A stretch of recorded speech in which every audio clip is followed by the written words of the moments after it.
이쪽 아니면 저쪽이라는 그런 흑백의 논리보다는 내 포트를 좀 분할을 할 필요가 있겠습니다. 이쪽에 잘 가는 섹터에 속하지 않는 다른 섹터를 가지고 있다라면 기다려야 된다. 기업이 자사주를 매수할 때 기관 투자자는 절대 안 사요. 이제 유안타 증권 박진희 부장님과 함께 오늘 시장에 대해서 한번 이야기를 나누도록 하겠습니다. 이렇게 조정을 받을 때 이렇게 막 기관과 외인이 막 무식하게 팔아제끼면서 가격이 떨어지는 순간 네. 이때가 이렇게 우리 뭐 소위 줍줍한다고 하잖아요. 네. 매수하는 타이밍으로 봐야 되는 건가요? 저는 이게 종목별로는 분명히 다르겠죠. 뭐 지금 그런 거 있잖아요. 막 급등하는 효성그룹주들 많이 정말 올랐잖아요. 그거 살 거냐고 물어보면 사실 저는 개인에 가까운 사람이기 때문에 겁나서 손이 안 가거든요, 사실. 그러니까 그런 것들은 사실 겁나서 손이 안 가는데 또 상대적으로 삼성전자, 하이닉스, 현대차는 싸 보이다 보니까 손이 잘 가는 상황이잖아요. 그렇죠. 근데 아까 말씀드린 대로 줍줍하는 것도 이게 줍줍해야 될 종목들이 있잖아요.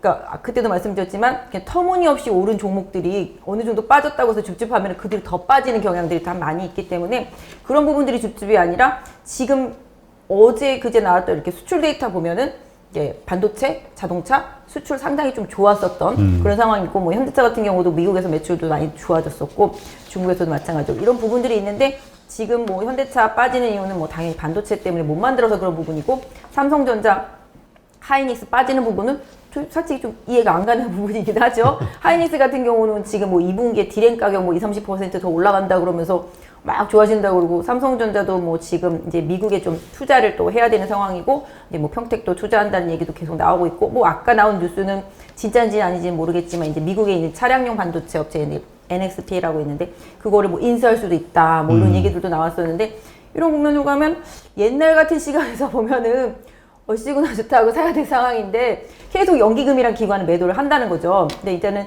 기본적으로 이제 시총이 좀 큰 종목들을 이제 매도를 하면서 중소형주 플레이를 하는 그런 연기금의 지금 최근에 투자 특성상 그런 흐름이고 외국인 같은 경우는 뭐 시장 전체적인 리스크를 좀 줄이기 위해서 좀 매도하는 부분. 근데 외국인은 사실 좀 삼성전자 하이닉스는 좀 샀다 팔았다 해요. 그래서 국내를 살 때는 좀 샀다가 단타하는 것 같아. 네, 국내 좀 좋아서 샀다가 할 때는 사고 좀 팔아야 될 때는 파는데 이게 일정 부분 좀 패시브 자금들이 들어왔다 나갔다 하기 때문에 지수랑 좀 연동되는 그런 큰 종목들에 대한 기계적인 매도 이런 부분이라고 외국인은 좀 보는 게 맞겠고 연기금 같은 경우는 뭐 기계적인 매도라기보다는 뭐 계속 대형주 비중 줄이면서 중소형주 플레이하는 이런 부분이기 때문에 뭐 일단 그런데 개인적으로 봤을 때는 그런 종목들 같은 경우는 아까 말씀드린 대로 이번 조정 이후에 다시 재상승이 나온다라면은 가격적인 메리트하고 실전 모멘텀이 계속 다가올 수 있는 그런 대형주 쪽으로 조금 더 룸이 생길 수 있는 가능성. 또 상대적으로 뭐 많이 올랐던 다른 섹터주죠. 삼성전자, 하이닉스, 현대차 쉬는 동안에 많이 올랐던 다른 섹터주들 같은 경우는 가격 메리트가 좀 떨어지는 구간에 좀 접어들게 돼 있기 때문에 반대로 그쪽에서 좀 차익 실현 매물이 좀 나올 수도 있다라는 점도 염두에 두면서 좀 투자를 할 필요가 있을 것 같아요. 네. 그러니까 지금 그 대형주 이번에 이제 사실 투자의 측면에서는 바람직한 일이라고들 다들 이야기하죠. 그 우량주, 대형주 중심으로 그 많은 주린이들이 투자하고 있는 게. 근데 이제 워낙 안 움직이다 보니까 지금 잠깐 말씀하셨듯이 이럴 때는 뭐 중소형주 좀 잠깐 외도하고 와야 되는 건가? 수익률 높이기 위해서? 이런 생각을 한단 말이에요. 네네. 근데 이제 문제는 과거의 경험을 봐도 그렇고 최근도 이렇게 경험이 많지 않은 주린이들이 외도한다고 팔고 저쪽 가서 하다가 저쪽도 물리고 이쪽은 날아가고 이런 일들이 반복이 되다 보니까 맞아요. 엉덩이를 무겁게 하고 있는 게 맞는 것인지 좀 이렇게 아주 센스 있게 그냥 치고 빠지고 이렇게 해야 되는 건지 네. 헷갈리는 거죠. 뭐 저는 좀 투자의 개념에서 봤을 때는 사실은 대형주 이제 뭐 지금 그때도 말씀드렸지만 뭐 삼성전자, 하이닉스, 뭐 현대차 이런 것들도 성장주라고 볼 수 있겠잖아요. 그리고 또 실적주라고도 볼 수 있는 종목들이잖아요. 그렇죠. 이게 좀 이쪽 아니면 저쪽이라는 그런 흑백의 논리보다는 내 포트를 이렇게 좀 분할을 할 필요가 있겠습니다. 그래서 이쪽 한쪽 한 뭐 전체 투자 금액이 만약에 1,000만 원이다. 그러면은 뭐 한 300만 원 정도는 중장기 투자용으로 계속 이제 좋은 종목이 빠질 때마다 매수하는 그런 포지션으로 그다음에 한 중간 정도라면은 이제 뭐라 할까요? 최근 트렌드 시장에 맞는 그런 뭐 지금 이쪽 대형주들이 못 가고 있으니까 아까 말씀하신 대로 그런 중형급들 중에서 시장을 좀 리딩하고 있는 뭐 최근으로만 따진다라면 뭐 민감주 섹터 정도 됐겠죠. 그래서 그런 부분들을 좀 매수하는 부분들 뭐 30%는 항상 좀 현금으로 좀 유지하면서 또 한 번의 기회를 노려보는 그런 투자 전략. 뭐 가끔은 이렇게 급락 과정 속에서 현금이 있다 보면은 좋은 기회가 많이 오거든요. 근데 네. 가장 아까 말씀하신 대로 실수하기 쉬운 게 견디기 힘들어. 이제 아직 아닌 것 같아. 참다 아직 못해서 멀은 것 같아. 지금 보니까. 참다 못해서 딱 팔고 나면 거기가 저점. 그 다음에 저거 잘 가던 건데 좀 빠졌네. 얼른 저걸로 바꿔 타자 했더니 더 빠져. 그러니까 이게 계속 역으로 왔다 갔다 하는 개인 투자자분들이 항상 말하잖아요. 내가 사면 빠지고 내가 팔면 올라가고 이게 항상 이렇게 룰을 정해놓지 않고 뭐 심리적으로 가장 힘들 때 팔고 또 저거라도 이제라도 사야 돼 이러면서 사면 또 거기가 고점일 때가 많기 때문에 지금은 내가 이쪽에 잘 가는 섹터에 속하지 않는 다른 섹터를 가지고 있다라면 기다려야 된다라고 생각을 하고 있어요. 네. 그러니까 이제 삼성전자가 뭐 확장 증설이라든가 뭐 이런 기대감이 막 커지고 있잖아요. 네, 맞습니다. 그러다 보니까 뭐 미국에서도 자꾸 뭐 네. 반도체 쇼티지 얘기 나오고 네. 근데 삼성전자는 안 움직이고 후방에 그 반도체 소재, 장비들 네. 여기는 막 뜬단 말이에요. 그러니까 이게 더 배가 아픈 거예요.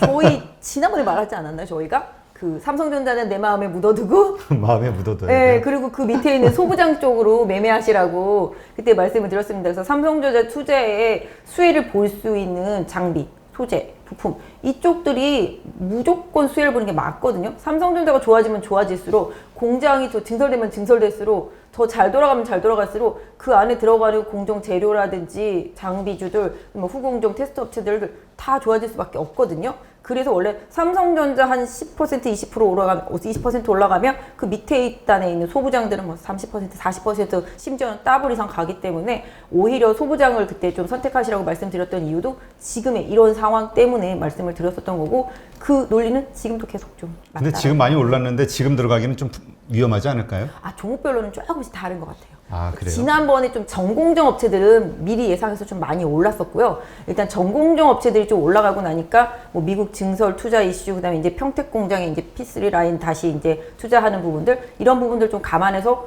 요새 조금 종목들이 움직이는 게 이제 좀 후공정 쪽도 움직이고 공정 재료들 특히 이제 특수 가스 업체들 같은 경우들 좀 많이 움직이고요. 그다음에 이제 또 그동안 좀 못 움직였던 것들 중에서 이제 뭐 삼성전자가 뭐 노강 공정 이런 부분들 이제 장비 반입 이제 내년부터 뭐 시행된다라는 뭐 뉴스 이런 부분들도 있었는데 뭐 관련돼 있는 것들 좀 미리 조금씩 저쪽에 처져 있던 종목들 쪽으로 약간 좀 시선이 옮겨가면서 완전 전공정 쪽 대장들보다는 또 덜 올랐었던 가격적인 메리트가 있는데 항상 지수가 그런 것 같아요. 한 3,200을 기준으로 봤을 때 이 3,200에 부합하는 수준으로 주가가 올라온 종목들한테는 메리트가 떨어지겠지만 지수는 3,200인데 나는 저기 3,000에 가 있어. 그러면 그 종목들을 끌어올리려고 하는 시장의 흐름. 그러니까 또 3,200보다 더 위에 오버되어 있는 종목들은 다시 또 이 3,200으로 끌어내리려는 시장의 움직임. 이런 흐름들이 항상 시장에서는 조화롭게 나타나거든요. 이런 부분들을 활용해 본다라면은 부품주, 장비주, 소재주 중에서 상대적으로 못 오른 종목들을 좀 찾아내면 트레이딩 기회는 계속 좀 있을 수 있을 것 같아요. 네.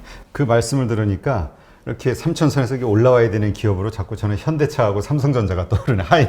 저도 그냥 이런 거 있잖아요. 뉴스에서는 모두 그 종목들이 좋다 그러는데 왜 안 가는 거지? 도대체 왜 안 가는 거지? 왜 안 가는 거지? 막 이러고. 근데 답은 간단해요. 수급이 지금 아직 안 받쳐주고 있기 때문에 그 수급 개선을 좀 확인하시면서 들어오신다라면 좋은 기회도 될 수 있을 뭐 것 수급이래봐야 뭐 기관이 엄청나게 팔아 제끼니까 예. 파는지 외국인이 가서 사는데도 뭐 예? 왜 파는지 가서 물어보고 싶어요. 아니 뭐 1% 올렸다며. 그거는 그런 것 같아요. 내가 1%를 더 사겠다는 게 아니라 그치. 변동성의 한도를 플러스 마이너스 2%에서 플러스 마이너스 3%로 늘려놓은 거지 내가 이만큼까지 더 살 거야는 아니거든요. 네. 그러니까 그런 부분에서 약간 조금 오해는 안 하는 게 좋고. 네. 참 그 댓글창에 그런 질문이 하나 올라왔는데 왜 지난번에 그 우리 현대차 거의 지배 구조 네, 이슈 네, 때문에 네, 현대모비스 네. 그게 뭐 20만 원대 초반이면은 뭐 사라 뭐 이런 얘기 하셨었는데 20만 원대 초반 아니고요. 30만 원 아, 하단으로 30만. 내려오면은 30만 원. 30만 원 이탈하면은 가격적인 메리트가 있어서 좀 분할 매수를 해보실 수 있고 적절한 기회는 제가 그때 말씀드릴 때 실적 발표할 때 언저리다. 왜냐하면 당연히 실적이 매출이 안 나왔으니까 안 좋을 수밖에 없잖아요. 그리고 가장 중요한 핵심이 모비스는 지금 자사주 매입 중이에요. 아, 그래요? 제가 자사주 매입하는 거를 다 계산을 해봤거든요. 근데 하루에 보통 한 18,000주씩 사요. 17,000주, 18,000주. 어제까지 한 10일 정도 더 살 거였었으니까 오늘 하루 더 샀으니까 이제 앞으로 한 9일 정도면은 자사주는 다 매입이 됩니다. 그렇게 따지면은 항상 모든 종목들이 대형주들 보시면 아시겠지만 기업이 자사주를 매수할 때 기관 투자자는 절대 안 사요. 계속 팔아요. 그 자사주가 받아주기 때문에 자사주 쪽으로 계속 주거든요. 근데 이제 자사주도 마찬가지예요. 비싼 가격에 살 필요가 없잖아요. 그렇죠. 저점에서 계속 받아낸 다음에 자사주가 다 끝나고 나면 그 다음서부터 이제 움직임이 나오거든요. 그러니까 결론적으로 말씀드리면 이제 현대모비스 실적 발표하는 시점, 그래서 플러스 마이너스 뭐 하루 이틀 정도 차이는 있을 수 있겠지만 4월 말 정도가 그 자사주 매입이 거의 끝나는 구간이기 때문에 그 정도? 다만 이제 주가는 지난번 최저점이 한 27만 원대까지 갔다 왔기 때문에 30만 원 언더에서는 조금씩 모아갈 필요가 좀 있다라고. 다만 이제 실적이 뭐 좋지 못하기 때문에 파는 것도 있기 때문에 그런 부분들은 반도체만 좀 수급이 풀리면 되는데 그 일본의 그 르네사스가 네. 5월 말이면 다 100% 복구된다고 그래요? 그러더라고요. 그럼 서서히 뭐 차량용 반도체 좀 아주 품귀 현상에서는 조금 해소가 될 수 있지 않을까 싶어요. 네, 알겠습니다. 자, 오늘 그래도 경기 민감주들은 잘 버텨줬다 이런 네. 평인데 철강주가 좀 덜 빠졌고 동국제강이나 세아베스텔 이런 종목들은 이제 오히려 올랐다고 합니다. 그리고 건설주, 기계주 등도 시장 그 하락률에 대비해서는 이제 네. 양호했다. 네. 이런 이제 총평이 나와 있는데 이게 이제 지금의 그 상승 흐름을 타고 있는 그 섹터들이기 때문에 그런 건가요?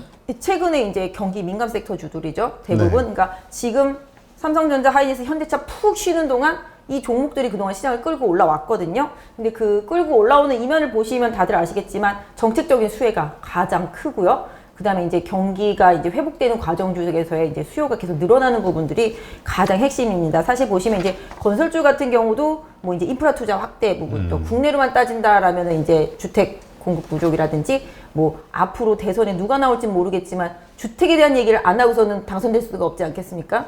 그러다 보니까 그런 주택과 관련되어 있는 부분들도 연결되고 또 인프라 투자를 많이 하게 되니까 또 철강 가격, 또 특히 이제 철강 같은 경우도 이제 뭐 최근에 동국제강 급등한 거 보면 이제 후판 가격들 조선이랑 좀 연결되어 있죠. 그래서 중국에서도 계속 이제 철근 같은 경우들 가격들은 이제 올라가는 부분들, 그래서 이제 톤당 공급 가격들이 계속 올라가는 부분들 때문에 실적 개선 이런 부분들이 연결되어 있겠고, 그 다음에 이제 기계류들 같은 경우는 뭐 최근에 많이 오른 뒤에 이제 좀 쉬고 있는 상태지만 미국향으로 이제 계속적으로 이제 인프라 투자에 대한 기대감이 좀 가장 많이 들어 있었고, 조선주 같은 경우는 뭐 지금 수주 계속 받고 있지 않습니까? 배가 부족해서 뭐 난리였었잖아요. 네. 그러다 보니까 최근에 이제 컨테이너선 같은 경우 좀 수주 계속 들어오다 보니까 조선주들 강했었고, 이런 부분들. 그래서 결과적으로는 다 알고 보면 뭐 해운주도 마찬가지가 되겠습니다만은, 알고 보면 정책 수혜주, 그다음에 경기 회복 수혜주 이런 부분들이 뭐 기반이 돼서 올라갔고, 기본적으로 이 종목들이 예전에 지수 상승보다 상당히 밑에 있었던 종목이었기 때문에 지난번 저희가 3,200을 뚫어줄 때 대장이었던 애들이 삼성전자, 하이닉스, 현대차였거든요. 네. 그 종목들이 지금 이제 푹 쉬게 만들어 놓고 이제 그거보다 한참 밑에 있던 종목들을 또 이제 지수 부분을 끌어올리는, 아까 말씀드린 그런 현상들이라고 보시면 되는데요. 결론적으로는 정책의 방향성, 그다음에 실적의 회복 이런 부분들이 뭐 기본이 된 종목들인데, 이 종목들도 얼추 지수만큼은 올라왔기 때문에 탄력도는 조금 떨어질 수 있는 구간으로는 좀 진입해 가고 있다라고 볼 수 있을 것 같습니다. 네. 그 오늘 그 특징주로 SK 바이오사이언스 오늘 그래도 한 7% 정도 상승하는 모습을 보였는데요. 뭐 어떤 뭐 호재가 있나요? 저도 이거 왜 올라가지 막 이랬었거든요.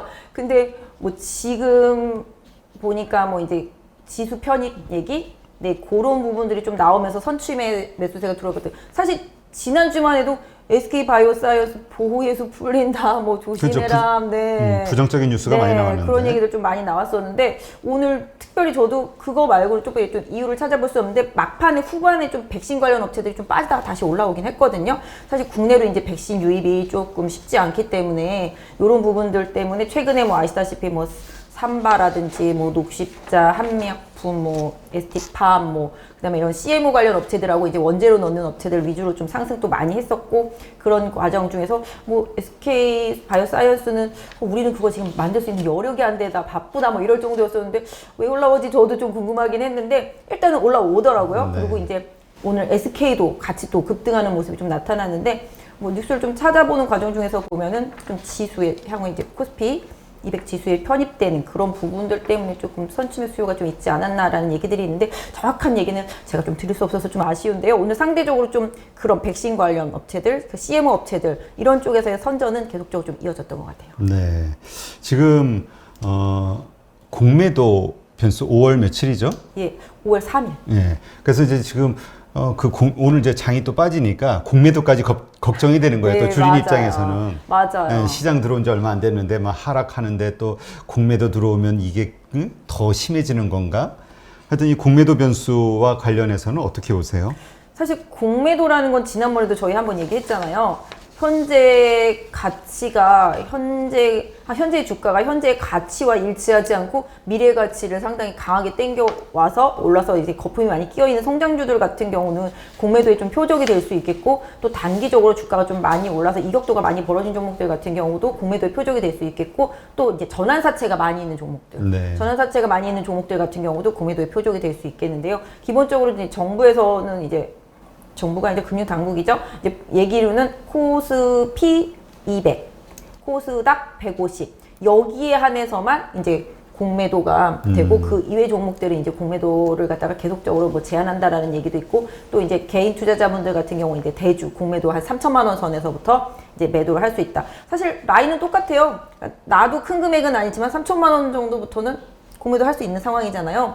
근데 그런 부분들 감안한다라면은 지금 공매도가 가장 타겟이 되고 겁낼 수 있는 종목들은 현재 지수보다 더 아웃퍼폼에 있는 그런 업체들. 그래서 요새 좀 지목되는 종목들이 이제 H&M, 현대상선입니다. 현대상선. 네, 상당히 좀 많이 H&M. 지목이 되고 있고요.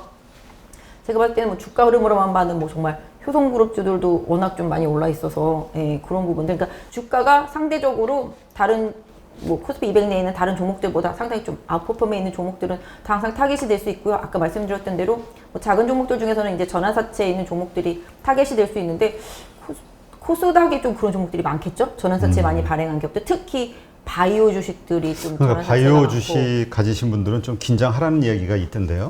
근데 그거는 또 그때 가봐야 알아요. 정말로 저희가 뭐 미리 그렇게 고민할 필요까지는 없는데, 바이오 주식도 천차만별인데, 바이오 주식들 같은 것 중에서 뭐 정말로 이제 신약 개발 업체라든지 이런 종목들 같은 경우는 사실 최근에 올라온 게 거의 없고, 최근에 제일 많이 올라온 종목들이 이제 진단키트라든지 이제 뭐 아까 말씀드린 뭐 백신 관련 일부 종목들, 뭐 치료제 관련 옛날에 많이 올랐던 그런 종목들, 그런 종목들을 좀 타깃이 될 수 있겠고, 실질적으로 좀 실적이 나오지 않는 기업들, 이런 부분들, 그 다음에 아까 말씀드린 그런 신약의 가치가 좀 거품이 껴있는 그런 기업들은 다 타깃이 될 수 있겠지만, 기본적으로 시작은 정말로 공매도가 시작돼야 봐야 아는 거지 미리 겁먹을 필요까지는 개인적으로 없다고 생각하고요.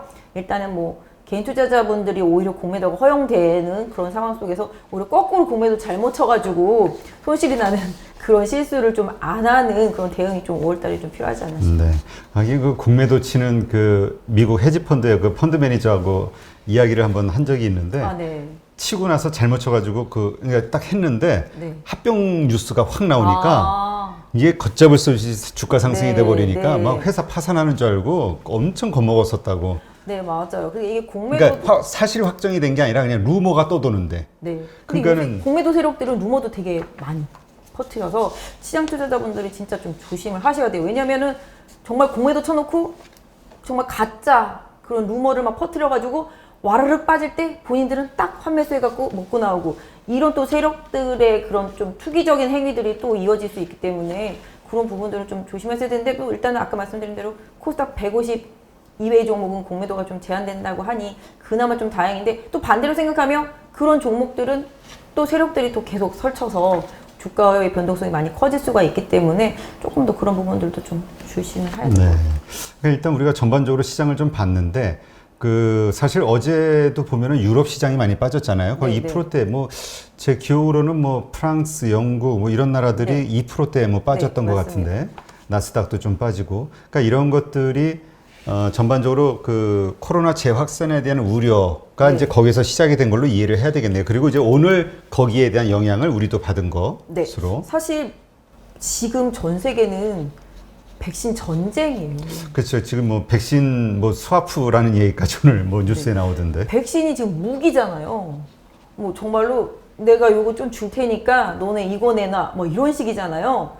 뭐 지금 계속 그런 얘기 나오잖아요. 뭐 시장에 떠도는 뭐 내용으로는 백신을 받고 반도체 투자 받고 이런 식으로 서로 주고받는다라는 얘기들까지 계속 나오고 있는데, 실질적으로 뭐 그렇게 될지는 모르겠습니다만은 지금 뭐 모더나도 뭐 우리 줄 백신 없다고 그러고, 미국에서도 한 번 더 맞아야 돼. 뭐 자기네들 뭐 그런 식으로 나오다 보니 뭐 정말로 뭐 계속 안 좋은 얘기만 나오고 있는 그런 사실 뭐 아스트라제네카 백신은 3,000원 정도밖에 안 하고 그 다음에 이제 파이자나 뭐 모더나는 3, 4만 원씩 하니까 뭐 가격적인 차이가 상당히 크고 특히 이제 모더나 같은 경우는 이제 유통에 있어서는 긍정적이고 파이자는 이제 좀 영하로 상당히 좀 밑에 내려서 초저온으로 보관해야 되기 때문에 힘든 국면이 있어서 모더나 백신이 국내에서는 사실 좀 절실한 편인데 그 부분이 조금 뭐 어려워지다 보니 그걸 뭐 국내 생산한다, 뭐 어디가 생산한다, 뭐 이러면서 뭐 최근에 뭐 이런 쪽으로 뭐 하여튼 회오리 바람이 한번 불었거든요.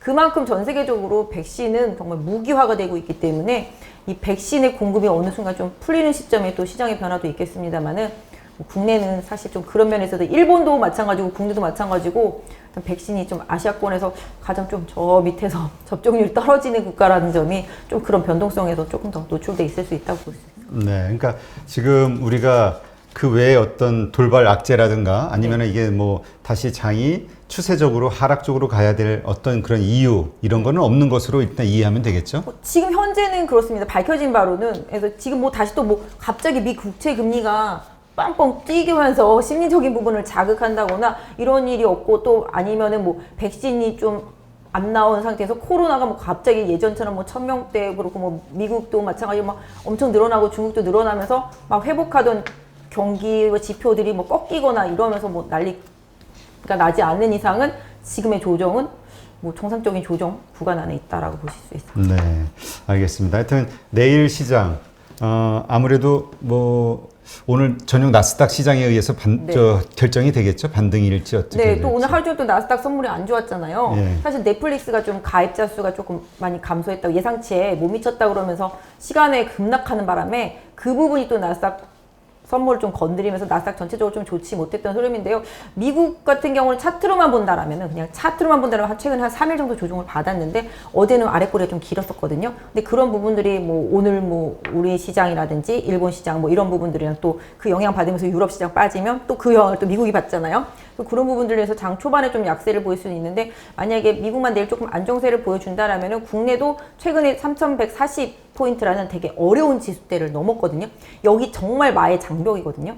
지수로만 그냥 기술적으로만 분석드린다면 3,140 정도가 다시 강하게 이탈되지 않는 수준이라면은 지수 상승 추세는 유효하고요. 다만 이제 3,200선을 더 강력하게 뚫어주기 위해서는 대형주들의 단합된 힘이 없어서는 뚫기가 힘들거든요. 그러면 또 만약에 박스라고 하면 뭐 3,200에서 다시 또 3,000선의 박스로 움직인다라고 하면 또 종목 장세일 수는 있겠습니다만은 기본적으로 그냥 기술적 분석만 말씀드리면 한 3,140선 강하게 이탈되지 않는다라면은 뭐 짧은 조정으로 끝날 수도 있지 않을까. 네. 지금 뭐 많은 분들이 그 채팅창에서 뭐 이러저런 종목들에 대해서 이야기하시면서 이제 좀 분석을 좀 해줬으면 하고 이야기하시는데 네. 사실 그 저희가 이런 요청들이 좀 많아가지고 네. 일단 오늘 저희가 그 파일럿이라고 하죠 테스트로 오늘 9시 9시에 그 라이브로 그 종목들을 이야기해 주시면 라이브로 이렇게 상담을 하는 박진희 부장께서 이제 상담하는 시간을 한번 갖기로 했습니다. 그래서 이제 그때 본격적으로 가지고 계신 어떤 종목에 대한 질문이라든가 여러 가지 고민들을 이야기하시면은 차분차분 박진희 부장님이 차분차분하진 않으시죠? 열정적으로 열정적으로 아마 저 원래 9시가 취침 시간인데. 네, 하여튼 그렇게 할 거니까요. 이따가 9시에 다시 한번 들어오시면은 그때 많은 이야기를 나누도록 하겠습니다. 네, 뭐 특별히 뭐 상담받고 싶은 종목 있으시면 네, 댓글 뭐 먼저 지금 좀 남겨주셔도 지금 뭐 어떤 거에 대해서 고민이 있으신지 종목들을 네. 전부 올려주시면은 네. 저희가 좀 선별을 해서 네. 그거에 대해서 이따 9시에 라이브로 다시 한번 하도록 하겠습니다. 그냥 이대로 나가기 좀 아쉬우니까 하나 정도만 한번 볼까요? 지금 여행 항공주, 네. 여행 항공주에 대한 그 서로 이제 논쟁들이 많으신데, 네. 그러니까 뭐냐면 많이 올랐잖아요. 특히 대한항공 같은 경우는 상황이 되게 안 좋은데 아주 많이 올라갔단 말이에요. 네, 그러니까 네. 이런 것들이 공매도 타겟이 되지 않겠는가? 저는 아니라고 생각해요. 왜냐하면 항공주 같은 경우는 공매도를 잘못 쳤다가 코로나가 점점 좋아져서 실질적으로 막 컨택트한 그런 상황이 되면은 오히려 더 움직일 수도 있잖아요. 사실 대한항공 같은 경우는 유상 증작 때문에 물량이 늘어나가지고서 지금 헤매고 있는 상태고 또 이제 아시아나하고 이제 합병은 안 하고 이제 인수를 해서 계속 가는 상황인데 사실 이제 지금 H&M 보셨죠? 네. 거의 독점입니다. 아, 그러다 그래요? 보니까 주가가 많이 오랐죠. 나중에 코로나가 좋아지고 대한항공이 나면 지금 독점이죠. 대한항공도 지금 독점이거든요. 그렇게 되면 그 독점 기업의 주가는 지금 현대상선, H&M이 보여줬기 때문에 잘못 공매도 치면은 힘들어질 수도 있어요. 또 그러니까 무서운데 또. 네. 그게 뭐 사실 지금 코로나 너무 많이 늘어나니까 단기적으로는 조금 부담이 될 수도 있어서 주가가 조정받는다라고 하면 뭐그 부분만 노린다라면은 뭐 제가 막 말리지는 못하겠는데 실질적으로 뭐 백신은 지금 공급이 막 원활하게 안 되고 있고 또 이제 그 모더나나 파이자가 이제 특허를 계속 유지하고 이제 기술을 안 푸니까 뭐 이렇게 확산이 되는 부분들이 있기는 한데 시간이 문제지 결과적으로는 해결될 수 있는 문제라고 보죠. 뭐 물론 독감이나 뭐 신종 인플루엔자 뭐 옛날에 이런 부분들 생각해 보면 그냥 꾸준히 평생 안고 가는 그런 병이 됐잖아요.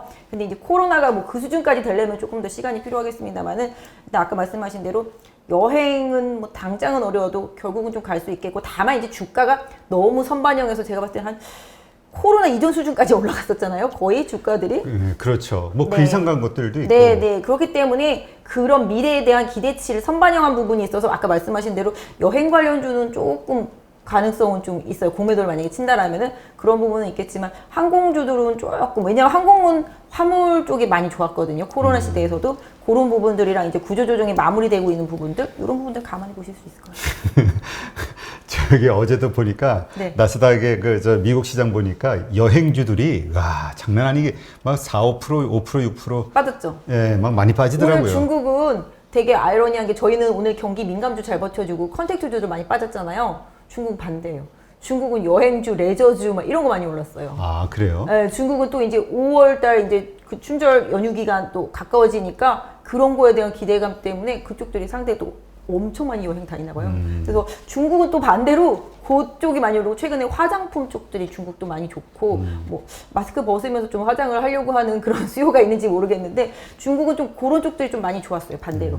한국도 요새 뭐 여성 의류가 잘 팔린다고 의류주들 좋았잖아요. 의류주들 같은 경우는 이제 이렇게 생각하시면 돼요. 국내에서는 많이 그동안 올랐던 게 이제 F&F 이런 것들인데 그게 이제 디스커버리가 워낙 잘 팔려가지고 시장에서 예전에 이제 필랍 바람처럼 그 부분이 이제 강하게 작용을 한 거고 최근에 보시면 이제 영업무역, 환세실업, 그다음에 아까 말씀드린 아유 갑자기 또 휠라홀딩스 네 휠라홀딩스. 이런 부분들 하고 올라온 것들 다 보시면 뭐 한섬도 마찬가지겠습니다만은 다 기반이 국내보다는 해외 기반. 예, OEM 기반이 상당히 많거든요. 그래서 그런 부분들, 그다음 또 아까 말씀하신 대로 바꾸고 나가고 싶은 욕구 이런 부분들도 분명히 있겠고, 뭐 옷 사고 신발 사고 이런 부분들 백화점 얼마 전부터 계속 정말로 매우 터지더라고요. 이제는 뭐 코로나고 뭐고 식당 가보면 정말 바글바글 하거든요. 하긴 요새 식당 가면 좀 분위기가 틀리긴 해요. 네, 많더라고요. 맞아요. 네, 그래서 저 보면 이제 미국은 뭐 우리랑 전혀 상황이 다른데 미국 같은 경우는 좀 그런 쪽 수출 쪽, 또 특히 이제 중국과 미국의 이런 분쟁 때문에 국내 그런 의류 OEM 업체들 이런 업체들이 또 상대적으로 좀 수혜를 좀 많이 받고 있다라고 보실 수 있을 것 같아요. 네, 하여튼 뭐 우리가 이 참 미국을 기준으로 이걸 삼아야 될지 중국을 기준으로 삼아야 될지 왜냐하면 이게 사람이 사는 건 다 똑같은데 왜 하나의 어떤 상황들을 가지고 이쪽은 이쪽이 낫다고 생각하고 저쪽은 저쪽이 낫다고 생각하고 우리는 또 우리대로 다른 반응을 보이니까 야 이걸 어떻게 연결을 해가지고 투자의 아이디어를 잡아야 될지 재미있는 것 같아요. 내가 무슨 주식 갖고 있느냐에 따라서 맞아요. 서로 생각들이 다른 것 같아요. 서로 자기 유리한 쪽으로 생각하는 거죠. 근데 특히 사실 우리나라가 힘든 건 맞아요. 지금 중국 편에 쓸 수도 없고 미국 편에 쓸 수도 없고 중간에 껴가지고 힘든 건 맞아요. 근데 이제 어두 상황에서 이제 실리를 좀 추구할 수 있는 그런 외교적인 부분들도 좀 많이 필요하고 또 기업들도 그런 좀 실리를 추구할 수 있는 상황이 좀 왔으면 좋겠는데 사실 중국도 버릴 수가 없고 미국도 버릴 수가 없는 게 우리 기업들의 입장인 것 같기는 해요. 네.